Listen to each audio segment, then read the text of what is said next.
माणसाने नमस्कार करावा म्हणून बाळूमामांनी कधीही चमत्कार केला नाही. माणसाने नमस्कार करावा म्हणून बाळूमामांनी कधीही चमत्कार केला नाही. माणसाच्या आयुष्याचा उद्धार व्हावा म्हणून बाळूमामांनी चमत्कार केला.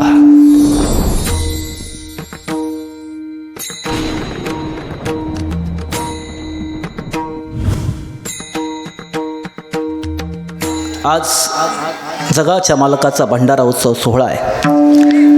आज जगाच्या कानाकोपऱ्यातून सर्व भाविक भक्त आदमापूरच्या मातीत भंडाऱ्यामध्ये नाहून निघून स्वतःचं आयुष्य सुजलाम सुफलाम करत आहेत. या जगाच्या पाठीवरती हा सुख सोहळा स्वर्गी नाही.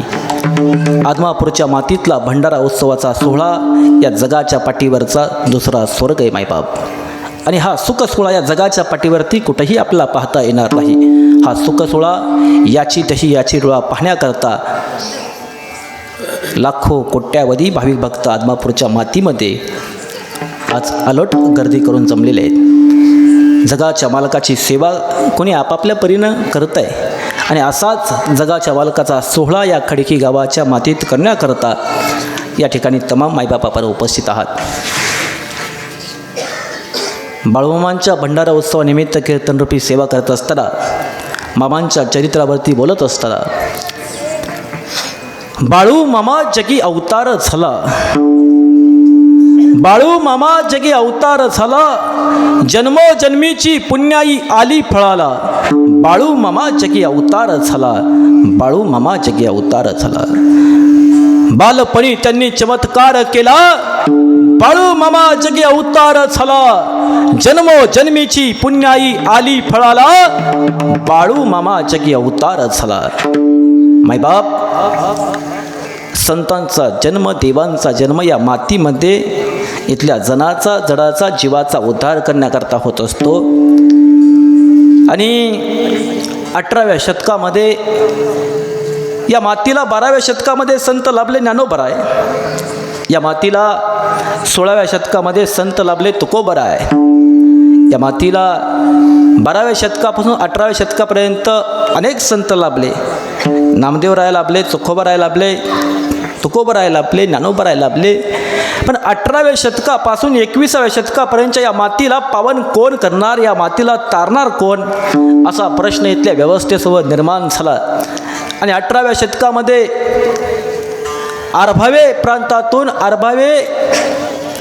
प्रांतातून कर्नाटकच्या प्रांतातून महाराष्ट्रामधील कोल्हापूर जिल्ह्यातील चिक्कोड तालुक्यातील अक्कोळ गावामध्ये मायबाप हो, आरभावे प्रांतातून मायाप्पा आणि सुंदरा माता हे सुंदर असं जोडपं आपला संसाररूपी गाडा घेऊन पोटाची खळगी भरण्याकरता अक्कोळ गावामध्ये आलं. आणि अक्कोळ गावामध्ये सुखानं संसार चालू होता मायाप्पाचा, सुंदरा मातेचा. संसारामध्ये कशाची कमी नव्हती. एक दिवस असं झालं, वाघरीच्या कडेला पागडणाऱ्या लहानशा कोकऱ्यांकडं पाहून, करडांकडं पाहून सुंदरा मातेच्या मनात सुद्धा वात्सल्यता जागी झाली, ममत्व जागं झालं. सुंदरा माता संध्याकाळी मायाप्पा घरी आल्यानंतर सुंदरा माताच्या चेहऱ्यावरची खिन्नता पाहून, सुंदरा मातेचा चेहरा दुःखी पाहून मायाप्पा विचारतात, ए सुंदरा, अगं काय झालं? आज तुझा चेहरा दुःखी आहे, आज तुझा चेहरा खिन्न आहे, काय झालं? सुंदरा माता थरथरत्या ओठानं सांगू लागली, धनी, आपल्या संसाररूपी आयुष्याला आज अनेक वर्ष झाली, पण आपल्या या वेलीवरती सुंदर असं फूल अजून फुललेलं नाही आहे. मला वाटतं ते फुलण्याकरता आपण आप्पाची वाडीच्या हलसीतनाथाची यात्रा करू, हलसीतनाथाची वारी करू. आणि ठरली दर महिन्याला अमावस्येला रुद्राचा अवतार शिवभोळा चक्रवर्ती हलसीतनाथाची वारी करायची. आणि या वारीमध्ये सुंदरा माता व मायाप्पाने एकच मागणं मागितलं, पुत्र व्हावा ऐसा गुंडा, त्याचा त्रिलोकी झेंडा. हे हलसीतनाथा, आमच्या पोटी असा पुत्र जन्माला घाल ज्याच्या कर्तृत्वाचा कार्याचा झेंडा त्रिलोकात असेल. आणि हलसिद्धनाथ म्हणजे शिवभोळा चक्रवर्ती कैलासावरती तांडव करणाऱ्या महाशिवशंकराचा अवतार. हलसिद्धनाथानं सुंदरा मातेचं मायाप्पाचं गारानं ऐकलं, त्याच्या भक्तीला धावून आला हलसिद्धनाथ. आणि एक दिवस अमावस्याच्या वारीला सुंदरा माता हलसिद्धनाथाच्या चरणावरती नतमस्तक होत असताना हलसिद्धनाथाच्या डोईवरून सुंदरा मातेच्या पदरात एक फूल पडलं. त्या फुलानं खुणावलं, हे सुंदरा माता, तुझ्या पोटी 9 महिने 9 दिवसांनी हा रुद्राचा अवतार जन्माला येणार आहे. आणि हे त्रिवार सत्य खरं ठरलं. वार होता सोमवार. रविवारच्या दिवशी सुंदरा मातेनं उपवासाचं पारणं फेडलं. 3 ऑक्टोबर 1892 शके 1814 4:23 या मातीला पावन करण्याकरता अरे हलसिद्धनाथाचा महाप्रसाद माता सुंदरा माता व मायाप्पाच्या पोटी रुद्राचा अवतार मायबाप हो जन्माला आला. मायबाप हलसिद्धनाथ शिवभोळा चक्रवर्ती मायाप्पाने सुंदरा मातेच्या भक्तीला धावून आला, भक्तीला पावला आणि सुंदरा मातेच्या कुशीत रुद्राचा अवतार जन्माला आला. 33 कोटी देवांना आनंद झाला, या सृष्टीला आनंद झाला, ब्रह्मांडाला आनंद झाला.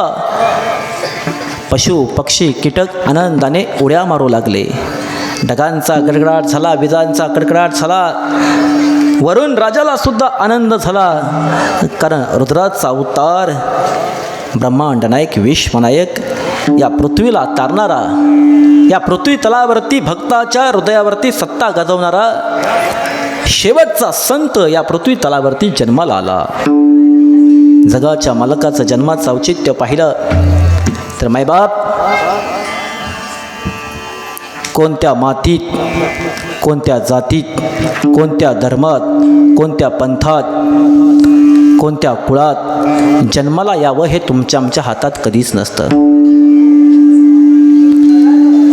पण ज्या जातीत, ज्या मातीत, ज्या धर्मात, ज्या कुळात आम्ही जन्माला आला आहोत, त्या जातीचा, धर्माचा, पंथाचा, कुळाचा उद्धार करणं हे तुमच्या आमच्या हातात असतं. अरे बाळूमामांचा जन्म धनगरी कुळात झाला, पण बाळूमामाने उद्धार मात्र उभ्या जगाचा केला, उभ्या जगाचा केला. माणसाने नमस्कार करावा म्हणून बाळूमामांनी कधीही चमत्कार केला नाही. माणसाने नमस्कार करावा म्हणून बाळूमामांनी कधीही चमत्कार केला नाही. माणसाच्या आयुष्याचा उद्धार व्हावा म्हणून बाळूमामांनी चमत्कार केला. मग चमत्कार करत असताना हल्ली नमस्कारांच्या जागा आता फार कमी उरल्यात.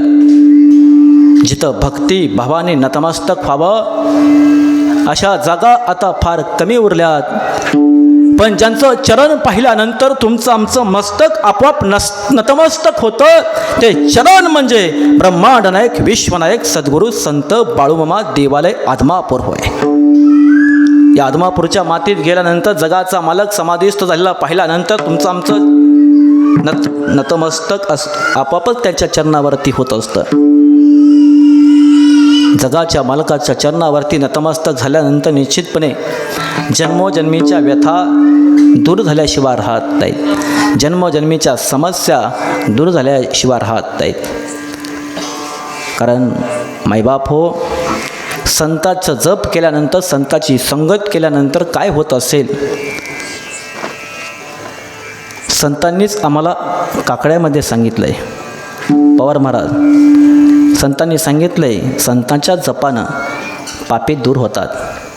तुका म्हणे पापे जाती संताच्या जपे. अरे तुकोबराय म्हणतात की संताच्या जपानं तुमची जन्मोजन्मेची पापं निघून जातात. म्हणून संताचा जप करा, संताच्या संगतीत राहा, आपल्या पापाचा विनाश झाल्याशिवाय राहणार नाही. विठ्ठल विठ्ठल.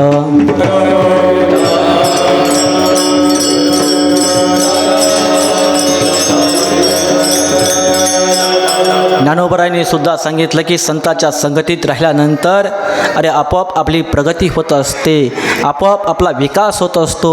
आपलं आयुष्य सुंदर होत असतं. संताचे संगती मनोमार्ग गती आकळाबा श्रीपती येणे पंते. अरे संताच्या संगतीत गेल्यानंतर मनाची गती आपोआप वाढत असते आणि आपलं आयुष्यसुद्धा मायबाप सुंदर होत असतं. मग संताच्या संगतीत जा. संत संगतीचं सुख याचं वर्णन तुकोबरायांनी अन्न केलं आहे. संत संगतीचे काय सांगू सुख आपणा पारिके नाही तेथे साधू थोर जाना साधू थोर जाना कलियुगी. संत संगतीचं सुख मायबाप अफाट आहे, म्हणून संताच्या संगतीत गेलं पाहिजे. आज या ठिकाणी आलेले खडके गावातील तमाम मायबाप संताच्या संगतीत आलेत. निश्चितपणे तुमचंसुद्धा आयुष्य सुगंधित झाल्याशिवाय राहणार नाही. विठ्ठल विठ्ठल. मायबाप हो, बाळूमामांनी अनेक चमत्कार केले. जसं भगवान श्रीकृष्णांचं चरित्र आहे, भगवान श्रीकृष्णांनी बालपणी अनेक लीला केल्या, त्याचप्रमाणे बाळूमामांनी सुद्धा बालपणी अनेक लीला केल्या. चमत्काराशिवाय या जगात मायबाप हो नमस्कार नाही. ज्ञानोबरायांनी रेड्यामुखी वेद बोलवला, अंगी जड भिंत चळवली, तेव्हा कुठं या जगानं ज्ञानोबरायांना सुद्धा नमस्कार केला. बाळूमामांना सुद्धा इथली व्यवस्था खुळा म्हणत होती, वेडा म्हणत होती, वेड लागलं म्हणत होती. एकदा तर सुंदरा माता हौदावरती पाणी भरण्याकरता गेली असताना हौदावरती पाणी भरणाऱ्या स्त्रियांना माहीत नव्हतं की सुंदरा माता मागून आलेले. तिथं चर्चा चालली होती. सुंदरा माता मायाप्पाच्या बाळूला वेड लागलं, वेडा झाला बाळू, खुळा झाला बाळू. आणि एवढी चर्चा ऐकल्यानंतर सुंदरा माता हिच्या हातातली घागर आपोआप खाली पडली. सुंदरा माता हिच्या डोळ्यातून अश्रू आले आणि ते अश्रू घेऊन सुंदरा माता घरी गेली. डोळ्यातील अश्रू मायाप्पांनी पाहिले आणि मायाप्पा विचारतात, ए सुंदरा, काय झालं तुझ्या डोळ्यात आज अश्रू? सुंदरा थरथर त्या ओटानं सांगू लागली, धनी पाणी आणण्याकरता गेले होते हौदावरती.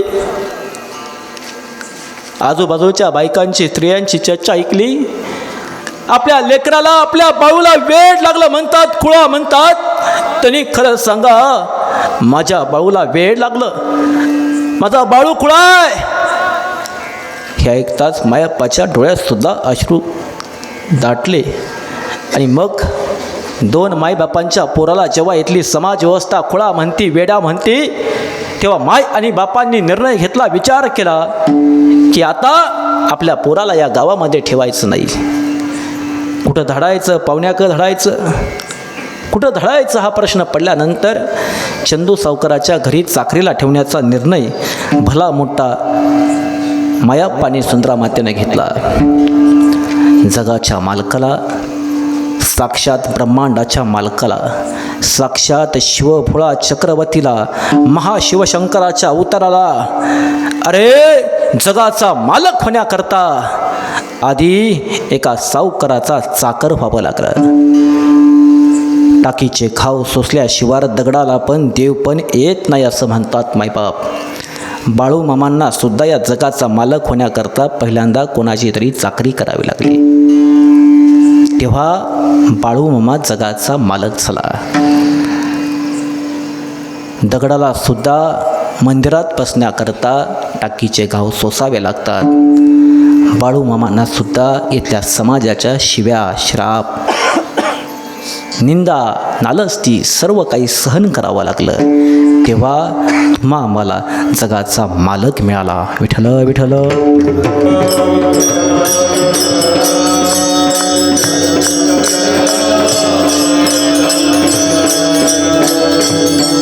मग बाळूमामांना एका चाकरापासूनचा एका मालकापर्यंतचा प्रवास बाळूमामांचा पाहिला तर आयुष्यात काहीतरी करण्याकरता प्रथमतः ठेच लागावी लागते.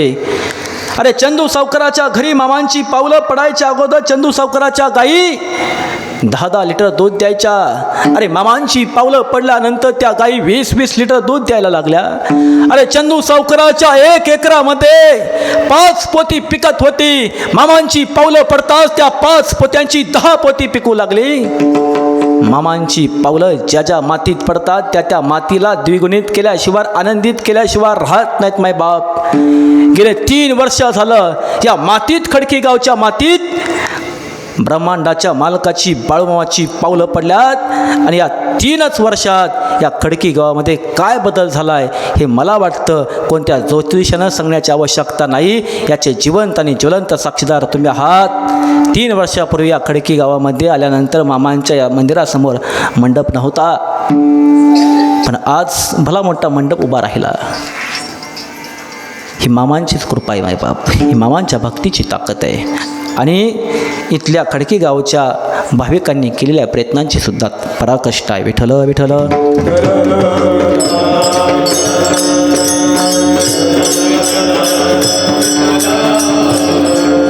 चंदू सावकाराच्या सावकारणीने सुद्धा मामांवरती अन्याय केला. साक्षात सूर्यनारायण पहाटचा मामांना आशीर्वाद देण्याकरता मामांवरती छत्र छाया धरत होता. चंदू सावकारणीनं मामांची ती थाळी जेवणाची चोरलीच्या थाळीच्या माध्यमातून सूर्यनारायण मामांना प्रकाशित करत होता, मामांना छत्र छाया देत होता.